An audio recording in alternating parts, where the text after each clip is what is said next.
धर्म प्रकाश भारती जी, राजा राम जी अलीगढ़ से, वरिष्ठ बौद्ध उपासक विनय रतन जी, भीम आर्मी के राष्ट्रीय अध्यक्ष और तमाम भंतेगण और तमाम मेरे साथियों, आपको मालूम होना चाहिए कि एक लंबे समय से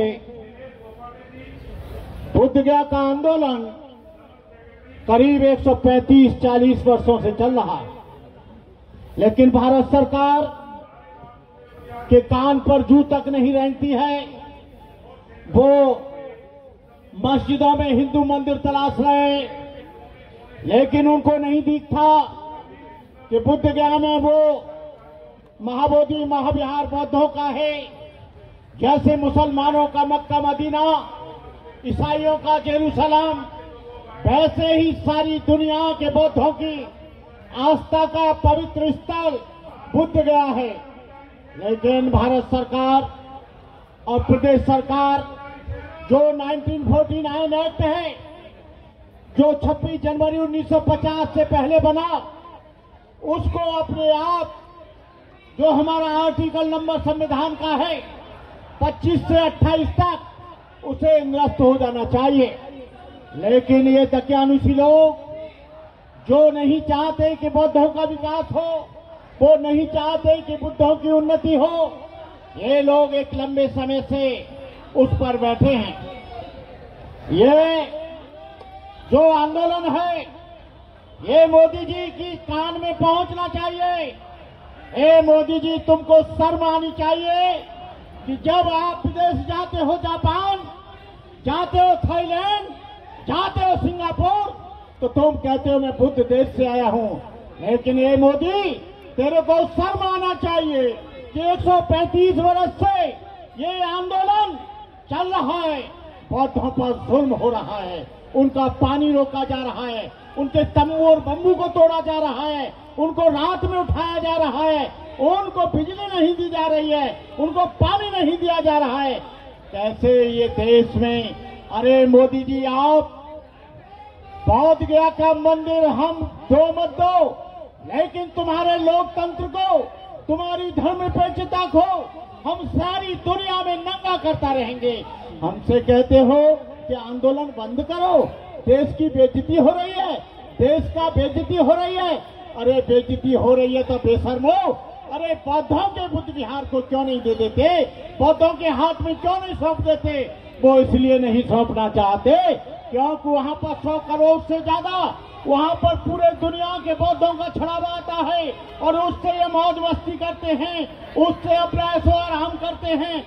यदि बौद्धों को ये बुद्ध गया का बुद्ध विहार मिल जाएगा तो हम बहुत से हॉस्पिटल खोल सकते हैं, बौद्ध भिक्षुओं के लिए ट्रेनिंग सेंटर खोल सकते हैं, बहुत से स्कूल खोल सकते हैं, गरीब मजदूरों की मदद कर सकते हैं। लेकिन उनको पता है, अरे मोदी जी, ये 1992 वाला आंदोलन नहीं रहा, ये आंदोलन अब सारी दुनिया में फैल गया है। ये आंदोलन लेह लद्दाख में फैल गया है, जो चाइना के बॉर्डर को पार करते हैं। ये आसाम, मिजोरम, मेघालय, त्रिपुरा और नागालैंड, जहां से सरहदें लगती हैं, जो वहां पर आपको बांग्लादेश की सरहद लगती है, बर्मा की सरहद लगती है, थाईलैंड की सरहद लगती है। आपको बता दें कि आपने यदि हम लोगों को ये बुद्ध विहार नहीं सौंपा तो आप हमारी शांति की ज्यादा परीक्षा मत लेना। हम इस देश में जब ये आंधी और तूफान भड़केगा, जब इसकी आग भड़ेगी, तो मोदी जी, आपके पास कोई फायर ब्रिगेड ऐसी नहीं है जो इस आग को बुझा सके। बाबा साहब अम्बेडकर ने हम लोगों को ये शक्ति दी है। बाबा साहब अम्बेडकर ना होते तो आज हम बौद्ध ना होते, बौद्ध ना होते, बौद्धों की संख्या दिन प्रतिदिन इस देश में बढ़ती जा रही है। वो भगवान बुद्ध का पवित्र स्थल, भगवान बुद्ध को तुम मामूली मत समझो। जब विदेश से कोई आता है, अमेरिका से आता है, जर्मन से आता है, फ्रांस से आता है, लंदन से आता है, चेकोस्लोवाकिया से आता है, रूस से आता है, बेईमानो, तुम भगवान बुद्ध की मूर्ति उनके हाथ में देते हो, लेकिन इस बुद्ध विहार को स्वतंत्र नहीं होने देते हो। तुम बुद्ध देश से आए हो ये बताते हो। भगवान बुद्ध का संपूर्ण जीवन दया, करुणा, मैत्री, प्रेम, अहिंसा, बंधत्व, समदृष्टि और समता से भरपूर था। बहुत से लोग कहते हैं कि आकाश लामा इसको चला रहा है।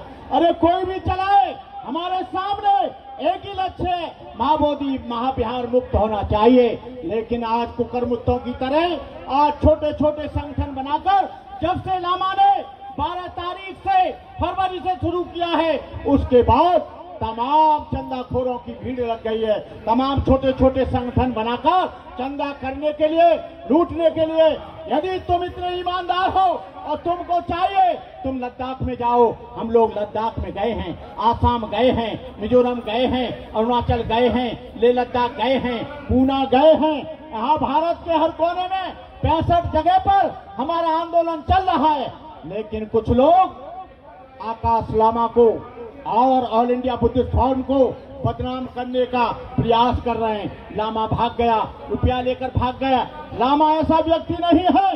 लामा बुद्धिस्ट है, ट्रेडिशनल बुद्धिस्ट है। वो 1 रुपया इसमें से नहीं खाएगा, 1 रुपया भी इसका दुरुपयोग नहीं करेगा, 1 रुपया भी अपनी जेब में नहीं रखेगा। लेकिन वो लोग जिनको पैसा नहीं मिल रहा है, मैं इस बात को ज्यादा नहीं कहना चाहूंगा। लोग अपने कर्म से जेल गए, लेकिन नाम आ गया लामा के ऊपर। लामा ने किसी को भी जेल भेजने का प्रयास नहीं किया। लामा ने किसी के खिलाफ FIR नहीं कराई। लामा ने किसी को जेल नहीं भेजा। आज इस आंदोलन को हाईजैक करने के लिए रात को 2 बजे उन लोगों ने प्रयास किया। अरे तुमको हिसाब मांगने का कोई औचित्य नहीं है। हिसाब ऑल इंडिया बुद्धिस्ट फोरम करेगी, उसकी कोऑर्डिनेशन कमेटी करेगी, उसकी कोर कमेटी बनेगी। तुम यहाँ से आ गए कि हिसाब दो, तुमको कोई हिसाब नहीं दिया जाएगा। बहनों और भाइयों, विनय रतन जी और हमारे धर्मप्रकाश भारती जी, राजा राम आनंद जी, आप सब लोग जो आए हैं, नोएडा से आए हैं, देश के विभिन्न क्षेत्रों से आए हैं, सारी बस्तियों से आए हैं। आप लोगों से निवेदन है कि इस आंदोलन को अच्छी तरह से चलाते रहें, ताकि महाबोधि महाविहार मुक्त हो और हम लोगों के हाथ में आए। आप लोग इस आंदोलन को मजबूत करने के लिए आप लोगों का बड़ा सहारा है। आप नहीं होंगे, ये आंदोलन चल नहीं पाएगा। मैं इन्हीं शब्दों के साथ अपनी बात समाप्त करते हुए मैं राष्ट्रीय अध्यक्ष राष्ट्रीय बौद्ध महासभा विनय रतन जी और जो धम्म तप जी जो भी विभिन्न क्षेत्रों से आए हैं, आप BP सिंह जी और तमाम देश के जो भारत के कोने कोने से आए हैं, उन सब के प्रति शुक्र अदा करता हूं। जय भीम, नमो बुद्धाय, जय भारत।